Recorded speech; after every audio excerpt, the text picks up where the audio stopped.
Me da tanto gusto darle una cordial bienvenida a estos estudios del Tratado Teológico a los Hebreos. Hoy veremos la parte 38. Estamos ya en la recta final. Nos hacen falta dos capítulos y bueno, si contamos con el estudio de menos de dos capítulos. Hoy veremos el tema la corrección y la demostración. Y es importante que usted esté atento porque está muy conectado con el tema de los temas que hemos estado viendo, perdón, me refiero a la serie de la fe, está conectado con la fidelidad de Dios. Pero antes de empezar, como siempre, recordarle que estos estudios parten de tratar de ver el texto como los receptores del mismo lo vieron, con el idioma, con las costumbres, con el contexto histórico, con el contexto teológico que se tenía para podernos acercar de esta forma y bueno, con el valor agregado de ir al idioma también de una forma literal. Y que también esa es la forma como nosotros nos gusta hacer nuestros estudios de otras de otros temas que tenemos, como por ejemplo el Evangelio de Marcos, las citas, las porciones semanales. Y para ello yo le invito a entrar en nuestro canal de YouTube, buscar las reproducciones, seguirnos, activar las, la suscripción para que le notifique cuando estamos al aire o cuando hemos colocado algún video nuevo. También es importante, si usted quiere seguirnos en nuestras redes sociales de Facebook, X, Instagram y TikTok, que pudiera hacerlo porque estoy seguro que esto le edificará. Vamos entonces a empezar el capítulo 12 y como siempre a mí me gusta llevarlo desde una introducción. Y como mencionaba en el saludo, hemos concluido con el estudio anterior la serie de lo que hablábamos o lo que denominamos la fe y que entendimos que era más que un acto humano, era la personalización de Dios. Vimos la lectura que se le hizo a todo el testimonio, a todo el capítulo, como el testimonio divino y cómo cada uno de estos personajes demostraron, una palabra importante para el día de hoy, que hubo un Dios que estableció un llamado, que hizo promesas y ellos se dedicaron a vivir, escuchar en esas promesas, en sus palabras y esos mandamientos. El mundo, por supuesto, les será contrario. Pero lo será contrario siempre a Dios, porque el mundo con esto da testimonio de que está equivocado. Vamos entonces a releer, porque aterrizamos en el versículo 1 del capítulo 12, pero yo quiero releerlo para que tengamos nuevamente el contexto adecuado para el estudio de hoy. Dice así, Hebreos 12:1. Por tanto, nosotros también, teniendo puesta sobre nosotros una tan grande nube de testigos, dejando todo el peso del pecado que nos rodea, corramos por paciencia, o con paciencia, debería decir ahí, la carrera que nos es propuesta. Y quiero hacer alusión a que este, esta petición del lector que viene de parte de Dios para despojarnos del peso del pecado es soltar la mentalidad de Egipto. Porque lo que él está estableciendo acá es que a partir de la venida del Mesías, a partir de que él viene, y en el gran tema del tratado teológico a los hebreos, el cual era el cambio del sacrificio y la perfección de nuestras conciencias, ahora a nosotros nos toca pararnos a la par de estos personajes del capítulo 11, pero para ello hemos de despojarnos de la mentalidad del pecado. Y es que como lo ha señalado en otros pasajes de esta misma carta, vivimos ya en la era mesiánica, vivimos en los días del Mesías, en donde el Espíritu Santo se nos ha entregado y podemos vivir dentro del poder de la salvación. Y por eso es importante, y siempre hacemos esta relación con respecto de los tiempos del Señor. En Pesaj o Pascua, el Señor nos perdona y nos saca de Egipto, pero nos lleva al desierto para investirnos de poder y en ese poder tener la habilidad de vivir en el desierto hasta que llegamos a la tierra prometida. Los testigos que nos rodean, dice esta carta, son aquellos que han demostrado que el peso del pecado se puede dejar. Por lo tanto, hay que correr esta carrera. Me llamó mucho la atención la palabra carrera, que es agón. No es una carrera, no es una maratón, sino viene de la palabra agonía. Está hablando de un esfuerzo. Y es importante entonces que nuestro ánimo con la palabra de Dios sea fortalecido para que podamos continuar cada vez más, porque si no sería imposible hacerlo en el poder o en la vida creyente si no tuviéramos el poder de Dios. Entonces, hemos de hacer esta carrera con los ojos puestos en Dios. El versículo 2 lee y enfatiza, puesto los ojos en el autor, yo le puse el que origina, y consumador de la fidelidad, es decir, Jesús, el cual, habiéndole sido propuesto gozo, sufrió el madero, menospreciando la vergüenza, y fue centrado a la diestra del trono de Dios. Este versículo es muy profundo. Empezamos diciendo que la palabra autor es la palabra que viene de Génesis, que quiere decir el origen, ¿verdad? El origen. Y el que llevó, el consumador quiere decir que llevó a la última expresión algo, en este caso la fidelidad. Por lo tanto, Él es el que la ha originado, no es humana, la fe no es humana, es fidelidad, es Dios, es una obra de Dios, es una personificación de Dios. Él la ha originado, pero también la ha completado. Y esto es importante porque confirmamos que no se trataba entonces de un ejercicio mental, de creer, de hacer un ejercicio de positivismo para pensar que si yo confieso, digo y me convenzo en mí mismo, Dios tiene que hacer lo que yo piense. No, no vengo hablando de eso, sino de la obra de Dios, que es el autor, perdón, el que creó la fidelidad y el que la llevó a su máxima expresión. Por supuesto, sufriendo lo impensable, es decir, él bajó el madero. Y en el madero fue tenido como poco, es decir, fue avergonzado. Cuando el autor a los hebreos dice que el Señor en una voz pasiva fue sentado a la diestra de Dios, no se refiere o al trono de la majestad, perdón, al trono de la majestad, porque lee sentado a la diestra del trono de Dios, es decir, él fue como sentado. No se refiere en primer lugar, y esto lo hemos visto muchas veces, pero se me hace importante recalcarlo, a un trono a la derecha de Dios, como un ser, como una segunda persona. Más bien la voz pasiva está aquí para que, bueno, en primer lugar comprendamos el lenguaje, el metalenguaje teológico del primer siglo, que la diestra de Dios se refería al cielo, no se refería a un espacio a la derecha de Dios, sino era el cielo o el lugar donde Dios habitaba. Y Jesús, que es el Dios, el único Dios, está allí en el único trono que está sentado. Por lo tanto, cuando dice que Él fue sentado ahora sí en voz pasiva, se está refiriendo a que cumplía así con todos los requerimientos de la justicia que Él mismo había propuesto antes de venir a la tierra. Leemos el verso 3 y dice así. Traed pues muchas veces a vuestro pensamiento a aquel, es decir, Jesús, que sufrió tal contradicción de pecadores contra sí mismo, para que no os fatiguéis en vuestros ánimos desmayando. Y lo que solicita es que tengamos la disciplina de que cada vez que vivimos algo difícil o que nos es contrario, que tengamos presente aquel, al Mesías, contra quien los pecadores, de una manera incomprensible, por eso es que dice contradictoria, necesitados de la salvación, le hicieron sufrir.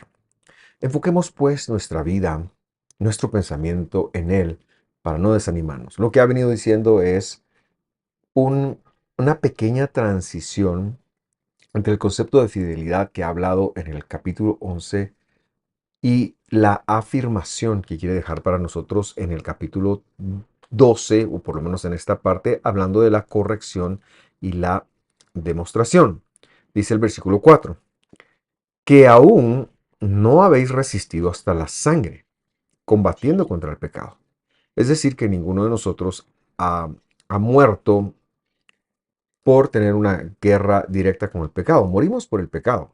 por supuesto, el pecado nuestro es el que nos mata, pero le está poniendo de ejemplo a él, como diciendo, miren, a él el pecado, llevar el pecado a nosotros fue lo que le hizo cesar su vida. En cambio, nosotros tenemos como resultado de nuestro pecado la muerte. Y es un llamado para que nos esforcemos en ver a Dios y a mantener nuestros ojos en Él. Y ahora sí llegamos al meollo del asunto que quiero compartir con usted. Versículo 5. Y estáis ya olvidados de la consolación que como hijos habla con vosotros, diciendo, es decir, por favor, téngalo presente. El escritor está diciendo, miren, como que se les hubiera olvidado el consuelo de Dios, el poder de Dios, el Espíritu Santo en ustedes, que está diciendo, dos puntos. Hijo mío, no menosprecies el castigo del Señor, ni desmayes cuando eres de él redarguido. Verso 6. Porque el Señor a quien ama castiga y azota a cualquiera que recibe por hijo. Cuando nosotros leemos este pasaje, pareciera ser como que eh, Dios nos castiga porque nos ama, pero no hemos de desmayar cuando Dios nos castigue. Pues nos ama y es algo un tanto masoquista. Y yo señalo o quiero señalar que es importante hacer una comparación para llegar a la verdad en primer lugar, porque de esto se trata, de que esta misma versión está citando un proverbio, Proverbios 3, 11 y 12 para ser exactos. Y lo que quiero hacer es comparar en primer lugar las versiones y luego descifrar qué es lo que está escrito ahí, porque como, como terminaré diciendo, esta es la razón por la que el Evangelio ha de entenderse dentro del concepto del testamento, o el contexto, perdón, no concepto, contexto del testamento de los antiguos. Porque el autor, que está citando algo textual, pero que ya aterriza en griego, parecería como que se va a contradecir de alguna manera. Vamos a comparar entonces versículos, pero no es así, no es así. Hebreos 12, la parte B del versículo dice, Hijo mío, no menosprecies el castigo del Señor. Así traduce esta versión. Ni desmayes cuando eres de él redarguido. O sea, con el redarguido de Dios, ¿verdad? Eso es lo que está tratando de decir esta versión. Porque el Señor al que ama castiga y azota a cualquiera que recibe por hijo. Veamos cómo lo tradujo la misma versión en hebreo desde Proverbios. No deseches, dice, hijo mío, el castigo del Señor. Esta versión fue muy congruente en mantener la palabra castigo en ambas. Menospreciar y desechar no implica una diferencia tan grande. Luego dice, ni te fatigues de su corrección, dice el versículo eh, de esta traducción terminando en el 11, mientras que arriba ha dicho, ni desmayes cuando eres de él redarguido. Ahora, ser redarguido y ser corregido ya empieza a plantear una brecha bastante alta. Releemos el 6 de Hebreos 12 y el 12 de Proverbios 3 para compararlos. Porque el Señor al que ama castiga, dice, y azota al que recibe por hijo. El versículo 12 de Proverbios, traducido por la misma versión, dice, porque el Señor castiga al que ama y quiere como el Padre al Hijo. Ya vemos entonces algunos cambios y por lo tanto se nos hace necesario visitar el significado correcto de las palabras, estudiándolo desde su contexto y estudiándolo con las raíces de los verbos, teniendo en cuenta, perdón, la construcción verbal de los mismos. Vamos entonces a hacer, esta es una traducción literal y lee de la siguiente manera. El musar del Señor no desdeñes, es decir, no rechaces, no menosprecies. Y no des fin a su tojeja. Aquí ya vemos que cambia de castigo a musar y ya explicaremos qué es musar. En primer lugar, señalar que la palabra musar en hebreo no es castigo, definitivamente. Viene del verbo yazar, que tiene varias acepciones. Y una de esas acepciones, perdón, es enseñar el verdadero camino. Cuando hablamos de musar, el musar del Señor, entonces estamos hablando de que Dios es el que corrige al hombre. Pero yo quiero divorciar el concepto de corrección que probablemente, perdón, tenemos en Latinoamérica cuando alguien nos decía te voy a corregir, implicaba un golpe o un castigo.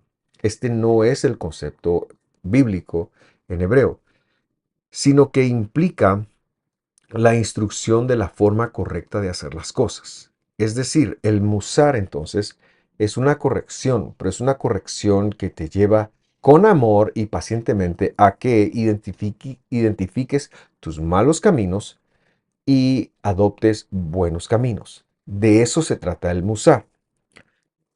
Como he dicho, el sustantivo viene del verbo yazar, que tiene entonces como em, significado enseñar, y enseñar no cualquier cosa, el verdadero camino. Un ejemplo de esto que lo cita el lenguaje podemos verlo en el Salmo 94 y vamos al Salmo 94:10 y ahí dice, el que yasá a los gentiles no enderezará, es decir, demostrará al que enseña al hombre el conocimiento. Lo leo nuevamente, ya todo en castellano. El que corrige, que es nuestro verbo, el verbo yazar, el verbo que da origen a la palabra musar, que estamos diciendo que es la corrección. Por lo tanto, el que corrige a los gentiles, a las naciones, no él mismo enderezará o demostrará el que enseña al hombre el conocimiento. O sea, no se encargará lo que está diciendo, que él que da la corrección, no será el mismo encargado de demostrar el conocimiento al hombre, él mismo. Y aquí aparecen entonces ambas palabras nuestras, pero solo estamos mencionando la primera, que es musar. Todavía no hemos entrado a la palabra tojeja, que será la siguiente. A lo largo del camino y del transitar del pueblo de Israel, el musar se llegó a conocer como la ética divina, la forma de ser que Dios tendría de comportarse él mismo. Y hemos llegado aquí entonces de ver que hay una serie de personajes del capítulo anterior como Abraham, patriarcas, David, Jefté, Baruch, en fin, Moisés, varios de ellos, fueron conducidos para vivir en la ética divina. Eso es lo que implica el Musar. Cuando nosotros llegamos a Jesús, al Mesías, Dios nos inicia en un camino de educación para que demos la talla de llegar a tener su ética. Es decir, venimos de Egipto, venimos del pecado, venimos del mundo y nos encontramos con Jesús por su llamado. Y el trabajo de educación que Él va a hacer en nosotros no es otra cosa más que darnos su ética. Pero para darnos su ética habrá de corregir todos los malos comportamientos que nosotros tenemos. De eso está hablando. De eso está hablando nuestro versículo de Hebreos cuando dice, no deseches, no le quites peso a la corrección del Señor. Por supuesto, esto está enlazado con el siguiente concepto, pero es importante entender en primer lugar qué significa musar.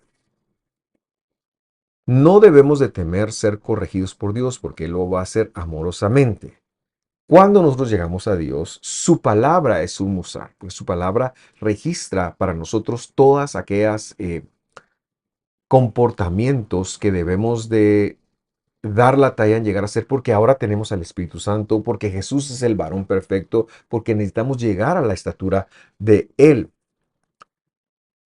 Por lo tanto, no hemos de desmotivarnos de ver corrección ahí, porque lo podemos relacionar con como lo hemos vivido en el pasado, sino se trata de un esfuerzo educativo de Dios de que lleguemos a dar la talla que Él tiene. Vamos a ver ahora la otra palabra. la palabra tojeja. Son las dos palabras que no quise traducir. La palabra tojeja viene del verbo yakaj y tiene que ver con estar dentro de lo recto, con tener la argumentación correcta para probar un fin. Ahora, siendo el sustantivo que es tojeja es un sustantivo, yakaj es el verbo, se extrae de la construcción verbal que se conoce como ifil, que es causativa. Y en hebreo, el verbo yakaj en ifil, es decir, en causativo, es okaj, que es de donde viene la palabra tojeja, significaría o significa, perdón, demostrar. Como es un sustantivo, sería demostración. Y yo decía hace algunos momentos que esto lo hemos encontrado, esta palabra también estaba en el versículo de Salmos que leíamos. Por lo tanto, ahora quiero releerla para que usted haga esa conexión. El que corrige a los gentiles no enderezará o demostrará, coma, el que enseña al hombre conocimiento. Y ahí vemos, corrige es el acto de ser musar, es dar la ética divina. Él mismo no hará, y aquí lo dice como un paralelismo, no hará una demostración el que está enseñando al hombre conocimiento. Y esto es simple y sencillamente maravilloso porque lo que el escritor de Hebreos está haciendo cuando nos trae estos dos sustantivos, me refiero a musar, ética divina o corrección, vamos a llamarle, que es más correcto, corrección, y tojeja, que es demostración, lo cual hace, citando Proverbios capítulo 3 11 cuando él hace eso, está dándole peso a lo que ha hablado inspirado por Dios en Hebreos 11.1. Y me parece maravilloso, porque si usted recuerda, Hebreos 11.1 dice, es pues la fidelidad, la hipóstasis, la última instancia, la instancia de abajo, aquello en donde descansan todas las cosas, de las cosas que se esperan. Esto sería el Mosar. Y luego dice la demostración de las cosas que no se ven. Es decir, la demostración es nuestra palabra tojeja. Por lo tanto, cada vez que nosotros vivamos un mandamiento y se desencadene una dificultad por guardar ese mandamiento, por vivir ese mandamiento, esa competencia, por dar testimonio, estamos viviendo experiencias por las cuales nosotros somos instrumentos de Dios para hacer una demostración. La idea detrás de todo esto es que cuando nos comportamos, hablamos, actuamos, vivimos, pensamos, comemos, dormimos, descansamos conforme a lo que está escrito, es decir, cuando adoptamos la ética de Dios, estamos comprobando que todo lo visible, lo invisible, perdón, todo aquello que es invisible, como por ejemplo Dios, a quien no lo vemos, la vida eterna, que es una promesa intangible, las promesas, la Nueva Jerusalén, etcétera, estamos nosotros cuando nos comportamos con lo escrito, estamos probando que todo eso existe, estamos demostrando que todo eso existe. Cada vez que Dios le habló a alguien, Dios concretó esta promesa llevándolo a la persona a una acción. Y esto para nosotros los creyentes en el Mesías no sería distinto. Lo que el capítulo 11 nos está enseñando o nos ha enseñado ya viéndole con una mentalidad retroactiva o ya viéndolo concluido completamente, es que las personas recibían una palabra de Dios, una promesa, y Dios les conducía a que tomaran acciones. Esas acciones algunas veces les traían consecuencias nefastas y negativas, pero esta consecuencia en primer lugar servía para demostrar que el mundo estaba equivocado, en primer lugar, pero en segundo lugar servía para demostrar, y quizás la más importante de las dos, que había un Dios detrás de estas personas. Lo que el proverbio estaría diciendo entonces es lo siguiente, Proverbios 3:11, el musar, la corrección del Señor, no desdeñes, es decir, no rechaces. Y no des fin, no des fin, es lo que la palabra que está ahí no está redarguir ni nada de eso, y no des fin a su demostración. O sea, no te desanimes cuando por demostrarlo algo malo pase, no, o tú sigue, mantente en lo que Dios te ha llamado, te ha educado. No menosprecies las buenas maneras de Dios. Esto es el Mozart. Y nunca le pongas fin, no ceses de demostrar las buenas maneras de Dios llevando su palabra a la acción. Y cuando alguien te cuestione en algún asunto de la palabra, en algún asunto de tu mentalidad, tú sabes que Dios está acumulando testimonio contra esa persona de que Dios es bueno, pero tú le estás evidenciando que Dios existe. Eso es lo que ser hijo significa en el contexto que el escritor de Hebreos está citando aquí. Ser hijo es tener las buenas maneras de Dios. O sea, es emular a Dios. Pero cuando tú emules a Dios, cuando tú actúes como Dios, cuando tú descanses como Dios, cuando tú comas como Dios ha dicho, cuando tú perdones como Dios ha dicho, cuando tú tengas la ética en todos los asuntos que Dios te pide que tengas ética, cuando tú no mientas, cuando tú guardes la palabra del Señor, no se me ocurre, son muchos mandamientos, pero cuando tú guardes una verdad escrita, aún en contra de una realidad visible de este mundo, te pueden venir ataques, te pueden venir circunstancias. Esa es la tojeja, esa es la demostración. Y por eso nos pide que no cesemos de demostrar. Él nos dará las fuerzas, porque no es fácil vivir en un mundo que le es contrario a Dios. Vamos a terminar esta clase entonces con la segunda parte del versículo, porque entrar al siguiente versículo nos va a llegar mucho tiempo a explicarlo, entonces yo prefiero hacer este estudio aunque sea un poquito más corto, pero tener bien claro este concepto. Proverbios 3:12 ha sido traducido por la Biblia de Jubileo como porque el Señor castiga al que ama. Soy un poquito despótico de parte de Dios y quiere como el Padre al Hijo. Pero cuando vamos a la traducción, dice, porque el Señor con quien ama hace demostración, como un padre al hijo en quien se deleita. Es decir, que cuando somos escogidos por Dios para llevar su obra, por supuesto vivimos en un mundo que está en contra de Dios.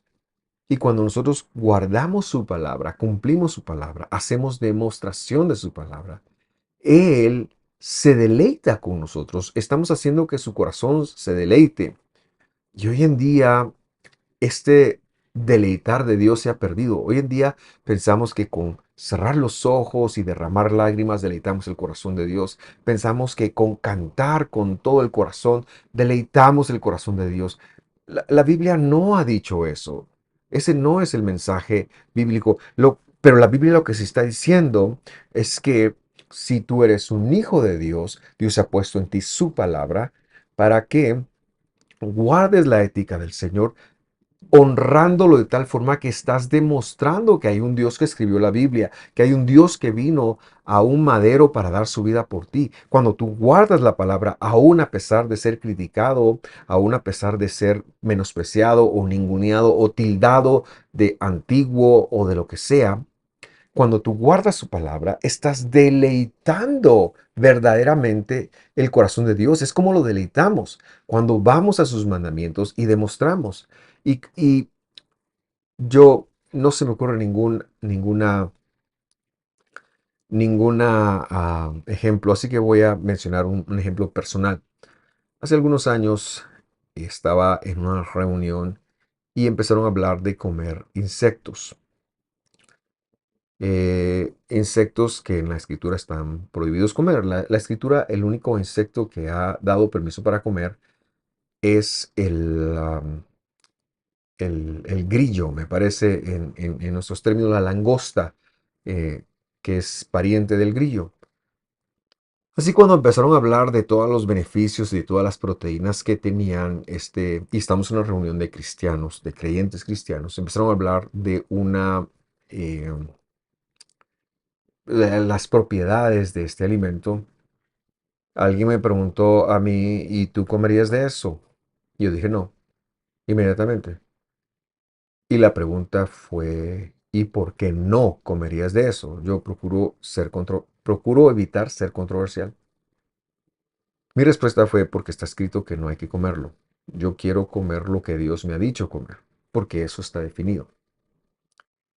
La respuesta de esta persona fue obviamente acusarme de no haber entendido Hechos 15, en donde, perdón, Hechos 12, 10 me parece, 10, Hechos 10, en donde Pedro tiene una visión. Él tomaba esa visión literal cuando la escritura nunca cambió. E hizo un comentario bastante feo de mi persona. Yo me quedé callado, pero por lo menos pude demostrar lo que la escritura está diciendo. No sé cuál sea su experiencia, pero lo que quiero es advertirnos de que si seguimos a Dios, no debemos de esperar palmas. Debemos de tener la certeza de que Él es nuestro Padre, no quiere azotarnos, no quiere castigarnos. Por favor, quitémonos esa idea de la mente, sino que Él, como el Padre que nos ama como sus hijos, también ama este mundo y quiere demostrarle que está equivocado por medio de que nosotros exhibamos los mandamientos de Dios. Pero cuando nosotros hacemos eso, deleitamos su corazón. Y repetimos, esto nada tiene que ver con lo que fue traducido en verso 6 de Hebreos. Dice, porque el Señor al que ama castiga y azota a cualquiera que recibe por hijo. Por lo tanto, yo le invito a usted a hacer esta corrección mental. Pero también me da la perfecta oportunidad para cerrar una promesa que había dicho cuando muy iniciábamos el estudio. Esta es la razón por la cual nosotros vamos a entender el Evangelio en toda su cosmovisión bíblica. El Evangelio ha de entenderse como un escrito que fue hecho con una mentalidad aramea, hebrea, judía de primer siglo, con verdades para esa época.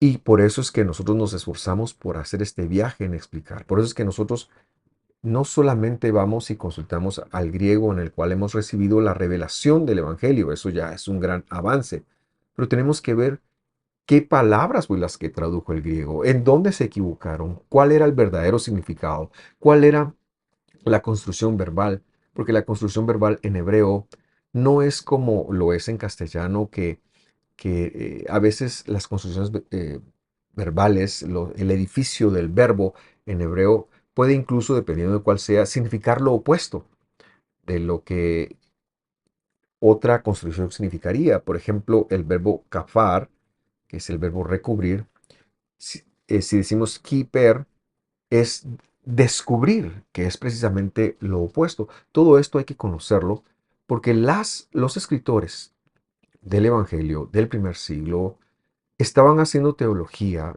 en lo que ellos estaban acostumbrados, aun y cuando lo estuvieran haciendo en griego. Pero ellos lo pensaban en arameo y lo pensaban en hebreo, y por eso es que nosotros procuramos hacer este viaje, porque cuando lo hacemos, en lugar de ver ahí que Dios nos azota o que nos ama y por eso nos pega, vemos que nos está corrigiendo amorosamente, es decir, nos está enseñando el verdadero camino, pero por otro lado, está aprovechando para hacer una demostración con nosotros. Y cuando nosotros hacemos esa demostración, Él verdaderamente se siente honrado por nosotros. Vamos a dejarlo aquí. Yo le agradezco por llegar hasta acá. La próxima semana estaremos continuando. Estoy muy contento de compartir esto con usted. Así que le invito, si tiene alguna duda, alguna pregunta o alguna inquietud, a colocarlo en los comentarios, a buscar que pueda ser resuelta. Nosotros estamos a la orden. Gracias nuevamente por sintonizarlos. Que tenga una buena tarde o un buen día. Que Dios lo bendiga. Nos vemos. Hasta pronto.